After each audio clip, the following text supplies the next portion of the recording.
सूर्यदेव की कथा मुख्य रूप से उनके जन्म और उनके सबसे प्रसिद्ध रविवार व्रत से जुड़ी हुई है। पौराणिक ग्रंथों के अनुसार सूर्यदेव साक्षात नारायण का रूप हैं, जो पूरे संसार को प्रकाश और जीवन प्रदान करते हैं। यहाँ सूर्यदेव के जन्म की पौराणिक कथा और सबसे अधिक सुनी जाने वाली रविवार व्रत कथा दी गई है। सूर्यदेव के जन्म की पौराणिक कथा पौराणिक मान्यताओं के अनुसार सृष्टि के आरंभ में महर्षि कश्यप और उनकी पत्नी माता अदिति के कोई संतान नहीं हो रही थी। असुरों के बढ़ते अत्याचारों से परेशान होकर माता अदिति ने कठिन तपस्या की। उनकी भक्ति से प्रसन्न होकर सूर्यदेव प्रकट हुए और उन्होंने अदिति के गर्भ से पुत्र रूप में जन्म लेने का वरदान दिया। समय आने पर माता अदिति के गर्भ से एक अत्यंत तेजस्वी बालक का जन्म हुआ, जो मार्तंड कहलाए और यही आगे चलकर ब्रह्मांड के प्रत्यक्ष देवता सूर्यदेव बने। सूर्यदेव का विवाह विश्वकर्मा की पुत्री संज्ञा से हुआ था। प्रामाणिक रविवार व्रत कथा धार्मिक मान्यताओं में रविवार के व्रत के दौरान इस कथा को पढ़ने या सुनने का विशेष महत्व है। नियम और भक्ति।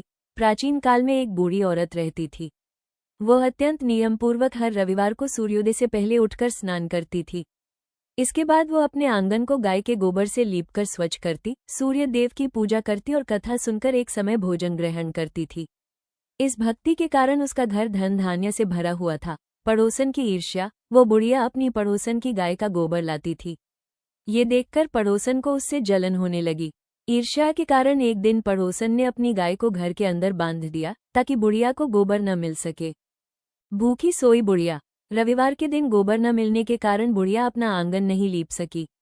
इस उदासी में उसने न तो सूर्यदेव को भोग लगाया और न ही स्वयं कुछ खाया।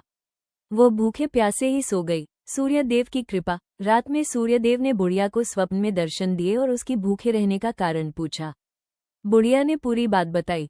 सूर्यदेव उसकी भक्ति से प्रसन्न हुए और आशीर्वाद स्वरूप उसके आंगन में एक दिव्य कपिला गाय और बछड़ा बांध दिया। सोने का गोबर। अगली सुबह जब बुढ़िया जागी तो सुंदर गाय को देखकर निहाल हो गई। वो गाय सोने का गोबर देती थी। चालाक पड़ोसन ने जब ये देखा तो वो बुढ़िया के उठने से पहले चुपके से सोने का गोबर चुरा ले जाती और अपनी गाय का साधारण गोबर वहां रख देती। चोरी का पर्दाफाश। सूर्यदेव ने अपनी भक्त की रक्षा के लिए तेज आंधी चला दी। डरकर बुढ़िया ने अपनी गाय को घर के अंदर बांध लिया। अगले दिन जब बुढ़िया ने खुद सोने का गोबर देखा तो उसे पड़ोसन की चालाकी समझ आ गई। इसके बाद वो गाय को अंदर ही बांधने लगी। राजा का हस्तक्षेप और न्याय। जलन के मारे पड़ोसन ने राजा के पास जाकर शिकायत कर दी कि बुढ़िया के पास एक जादुई गाय है जो सोने का गोबर देती है। ये तो राजा के खजाने में होनी चाहिए। राजा ने अपने सैनिकों को भेजकर गाय मंगवा ली, लेकिन जैसे ही गाय महल में आई उसने पूरे महल को गोबर से गंदा कर दिया और सोना देना बंद कर दिया। राजा को स्वप्न। उसी रात सूर्यदेव ने राजा को स्वप्न में आकर आदेश दिया कि वो गाय तुरंत बुढ़िया को लौटा दे, अन्यथा उसका पूरा राज्य नष्ट हो जाएगा। डरकर राजा ने सुबह ही आदर सहित गाय बुढ़िया को वापस सौंप दी और पड़ोसन को दंडित किया। इसके बाद राजा ने भी पूरे राज्य में रविवार व्रत रखने की घोषणा करवाई। रविवार व्रत और कथा का महत्व। जीवन में सुख, समृद्धि और ऐश्वर्य की प्राप्ति होती है। कुंडली में सूर्य ग्रह मजबूत होता है, जिससे मान सम्मान और नौकरी में तरक्की मिलती है। शरीर निरोगी रहता है और सभी प्रकार के कष्टों व पापों का नाश होता है।